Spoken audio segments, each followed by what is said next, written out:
ప్రభునందు ప్రియమైన దేవుని బిడ్డారా, ప్రభువైన యేసు నామమున మీకు శుభములు. జీవముగల దేవుని కృపావర్షం మీపై సమృద్ధిగా కురియునుగాక. ఈ దినం అనగా జూలై నెల 20వ తారీఖు 2026 సోమవారం హోలీ ట్రింటీ చర్చ్ మినిస్ట్రీస్ వారు అందించు అనుదినమన్న. ఈ దిన మన ధ్యానాంశం భయము మరియు విశ్వాసము. భయము మరియు విశ్వాసం. దేవుని వాక్యం చదువుకుందామండి. కీర్తన గ్రంథం 11వ కీర్తన మొదటి వచనం. యెహోవా శరణు చొచ్చినాను, పక్షివలే నీ కొండకు పారిపోమని మీరు నాతో చెప్పుటే ఎలా. దేవుడు తన పరిశుద్ధ వాక్యం దీవించుగాక. దేవుని బిడ్డారు, మీరు అంతా ఎలాగున్నారండి? మీ ఆరోగ్యాలు ఎలా ఉన్నాయి? మీ కుటుంబంలో అందరూ బాగున్నారా? మీకోసం మేము ప్రతిదినం కూడా ప్రార్థన చేస్తున్నాం. మీకు ఏదైనా ప్రార్థన అవసరం ఉన్నట్లయితే దయచేసి మాకు తెలియజేయండి. మీకోసం మేము భారంతో ప్రార్థన చేయగలం. దేవుని బిడ్డారు, దేవుని వాక్యంలో మనం చూసినట్లయితే 11వ కీర్తనకారుని యొక్క ఆ విశ్వాస పరీక్షను తెలియజేస్తుంది. అతడు దుష్ట శక్తులు ఎదుర్కొన్నాడు. ఇది సౌలు దావీదును తరుచున్నప్పుడు జరిగినదే ఉండవచ్చును. ఏ వైపు నుండి ఆపద రావచ్చును. దావీదు భక్తుడు నిరీక్షణ కోల్పోయి గాతు రాజైన ఆకీషునకు వెళ్ళిన అంధకార గడియలవి. విశ్వాసమును కలుగు అనేక పరీక్షలు గురించినటువంటి పాఠాలని ఈ కీర్తన మనకు నేర్పిస్తుంది. మొదటగా విశ్వాసంపై దాడి జరిగింది. కీర్తన 11వ కీర్తన మొదటి నుంచి 3 వచనాలు మనం చూసినట్లయితే ఈ విషయాలు మనకు కనబడతాయి. యెహోవా శరణు చొచ్చినాను, పక్షివలే నీ కొండకు పారిపోమని మీరు నాతో చెప్పటేలా. దుష్టులు విలేకి పెట్టి ఉన్నారు, చీకట్లో యథార్థ హృదయుల మీద వేటికై తమ బాణములు వారి యందు సంధించి ఉన్నారు. పునాదులు పాడైపోగా నీతిమంతులు ఏం చేయగలరని ఈ భాగంలో చూస్తున్నాం. ఈ దాడి ఎక్కడి నుంచి జరిగిందండి?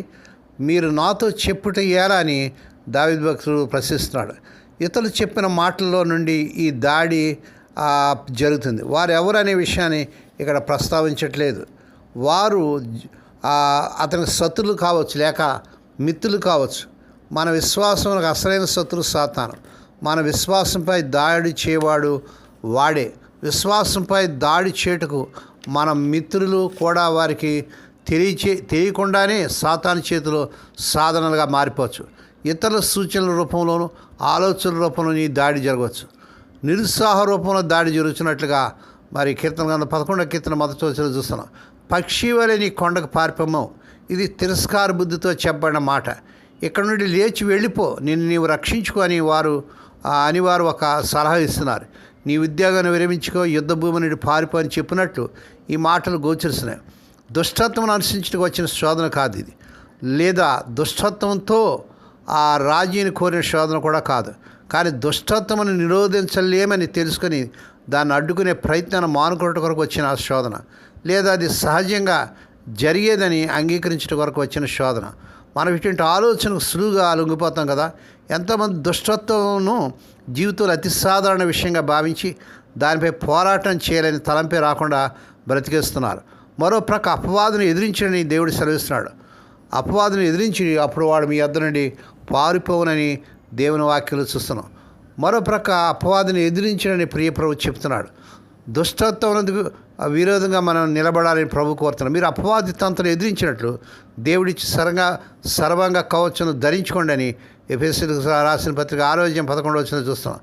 ఎఫెసీ 6వ అధ్యాయం 13 నుంచి 17 వచనాలు వివరించిన సర్వాంగ కవచంలో నీ వెనుక భాగాన్ని కాపాడుకునే కవచం లేదు. విరోధికి వెన్ను చూపి తన బిడ్డలను యుద్ధరంగం నుండి పారిపోవాలని దేవుడు కోరుకోనట్లేదు.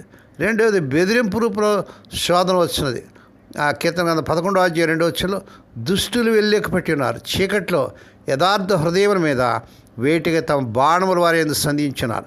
సాతాను మనల్ని నిరుత్సాహంతో జయించలేనప్పుడు తనకు గర్జన సింహాలు అవతరిస్తున్నాడు. అతను మనల్ని భయపెట్టుకు ప్రయత్నిస్తాడు. దుష్టులు అని ఇక్కడ చెప్పిన మాట దేవుని యందు విశ్వాసం వచ్చిన భక్తి లేని వారు సూచిస్తుంది. వారు కీర్తనాకారునికి వ్యతిరేకంగా ఆలోచించేవారు కనుక అతనికి విరోధులుగా నిలబడుచున్నారు. బెదిరించి భంగిమలో నిలబడి దాడి చేయటం సిద్ధంగా ఉన్నారు. వేటాడి పడగొట్టాలని చూస్తున్నారు. వారు నిన్ను కొడతారు, నీవు శత్రువుల మధ్య ఉన్నావు.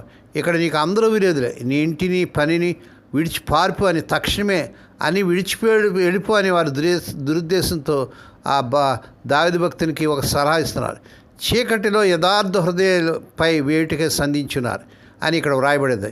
బెదిరింపులు అపాయకరమైన విషయం ఏమిటంటే అది ఏ వైపు నుండి ఎప్పుడు వచ్చినో తెలియదు. అది చీకట్లో జరిగే దాడి బహిరంగ శత్రువు కంటే రహస్య శత్రువు చాలా ప్రమాదకరం. అపాయమునకు చీకటి తోడైతే అది ఇంకా భయంకరం. చీకట్లో ఊహించుకునే భయాలు ఉన్నాయి. అపాయమునకు ఊహిస్తాం, వాటిని పెద్దవి చేసి ఆలోచిస్తాం. భావాలు మోసపరితమే కావచ్చు, శబ్దాలు రాబో కీడులు సూచించవచ్చు. విశ్వాసం నిజంగా పరీక్షింపబడుతుంది. నిరాశ రూపంలో శోధన వస్తుంది అని కీర్తన 11వ కీర్తన 3వ వచనంలో మనం చూస్తున్నాం. పునాదులు పాడైపోగా నీతిమంతులు ఏం చేయగలరని ఇక్కడ మనం చూస్తున్నాం. అంటే మరి ఏమీ చేయలేని ప్రజలు మాట్లాడటం మనం వింటున్నాం కదా. వారు ప్రస్తుత సమాజంలోని పరిస్థితుల గురించి చాలా నిరాశతో మాట్లాడుతుంటారు. అంతా కూలిపోతుంది అంటారు. నైతిక, ఆర్థిక, రాజకీయ పరిస్థితుల గురించి, మరి అన్ని పరిస్థితుల గురించి వారు ఫిర్యాదులు చేస్తారు. క్రైస్తవ సంఘంతో సహా సమస్తము కుక్కల పాలైపోయిందని వారు అంటారు. గనుక దేవుని బిడ్డారా, మనం నిరాశపడవలసిన పని లేదు.